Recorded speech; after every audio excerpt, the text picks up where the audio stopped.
Good morning, students.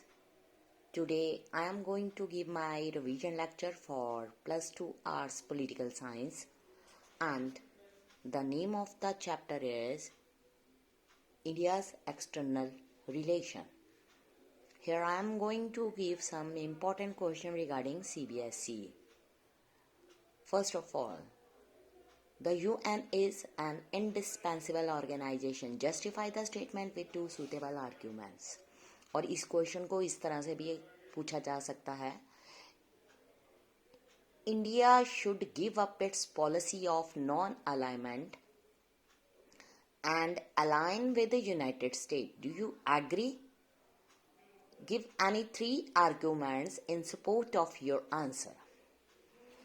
तो इस answer को एक्सप्लेन करूंगी क्योंकि इसके बीच में से बहुत सारे ऐसे क्वेश्चन हैं जिनको एमसीक्यू की फॉर्म में पूछा जा सकता है. Yes, I am absolutely agree to this statement. Here I am giving some argument in support of my agreement to the statement. First, the largest expansion and the most powerful organization. UN is an organization formed by common membership of almost all nations of the world. We know that UN is the highest democratic organization. General Assembly, Security Council, Trusteeship Council, Economic and Social Council, International Court of Justice, Secretariat, these are the main organs of UN.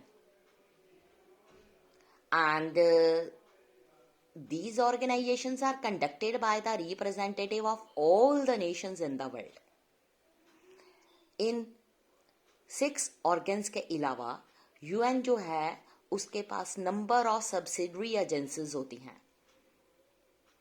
उसमें आएगा International Labour Organization, ILO, Food and Agriculture Organizations, FAO, United Nations Educational, Scientific and Culture Organization, UNESCO, United Nations Children's Fund, UNICEF, World Health Organization, WHO,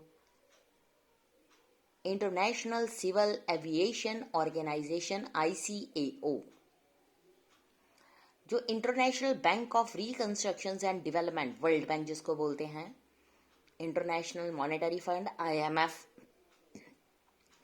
world Trade Organization, WTO, International Finance Corporation, IFC, International Development Association, IDA, International Atomic Energy Agency, IAEA, International Telecommunication Union, ITU.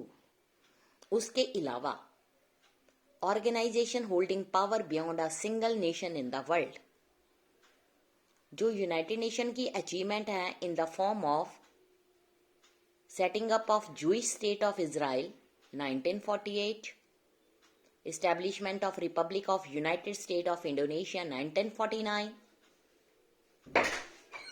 ceasefire between India and Pakistan 1949, ensuring withdrawal of foreign troops from Iran, Lebanon, Greece, Syria, stopping aggression in South Korea, stopping genocide, declaration of human rights, ensuring withdrawal of Anglo-French Israel forces from Egypt, resolution of first Iranian issue 1960, liquidation of colonialism from Asia and Africa, establishment of Malaysia in getting signed the partial nuclear test ban treaty, NTBT जिसको बोलते हैं, with USA, UK and USSR. उसके अलावा resolving the crisis in Cyprus, ceasefire between India and Pakistan 1965 में जो हुई थी.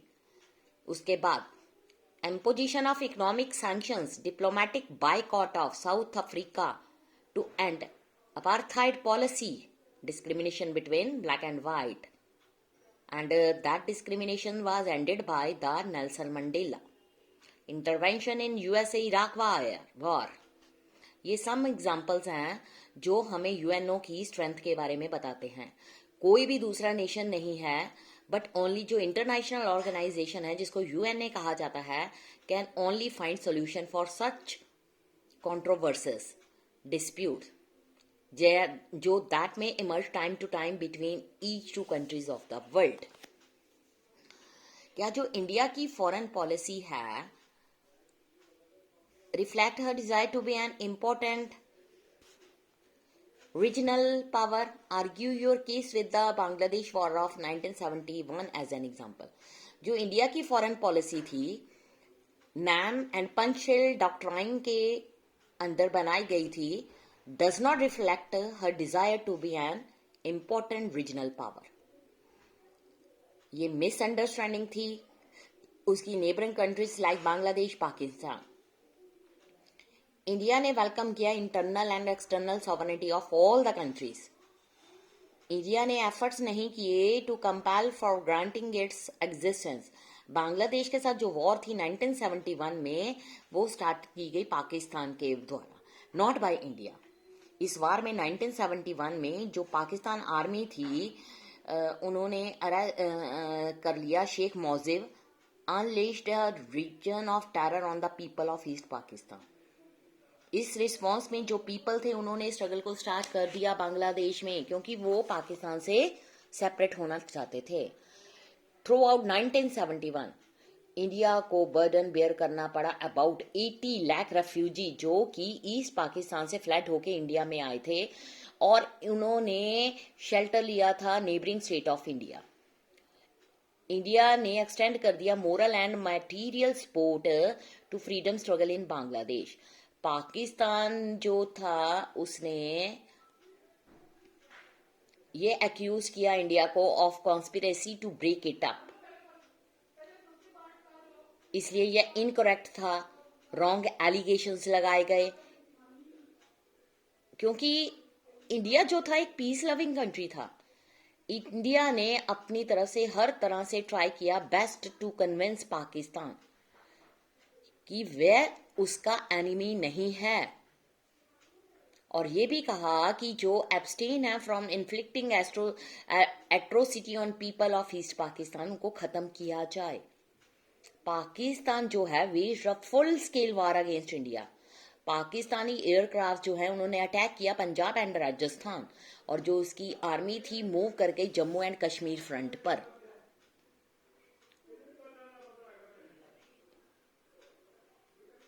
जो इंडिया तो उसने retaliated with an attack involving the air force, navy, army, both side western and eastern front.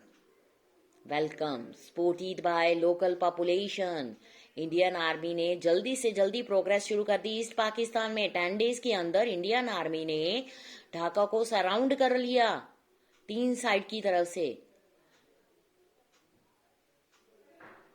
जो पाकिस्तानी आर्मी थी उसमें अबाउट 90,000 जो थे उन्होंने सरेंडर कर दिया. इस तरह से जो बांग्लादेश है वो एक फ्री कंट्री हो गया. इंडिया ने बाद में यूनिलेटरल सीज फायर डिक्लेयर कर दिया. फिर उसके बाद इंडिया ने शिमला एग्रीमेंट साइन किया बिटवीन इंदिरा गांधी एंड जुल्फ अली कार भुट्टो ऑन 3 जुलाई 1972. इसका मतलब कि जो वॉर थी अब खत्म हो गई, दोबारा से नए सिरे से रिटर्न ऑफ पीस शुरू की जाए. Had India desired to be an important power, she would have occupied the territory and added one more state to her union. But ये वो नहीं कर सका. इस तरह से ये जो रिवीजन है इंडिया से की external relation means India's nuclear policy आज यहीं पर फिनिश होती है. नेक्स्ट अपने लेक्चर में हम स्टार्ट करेंगे एमसीक्यूज. Thank you students.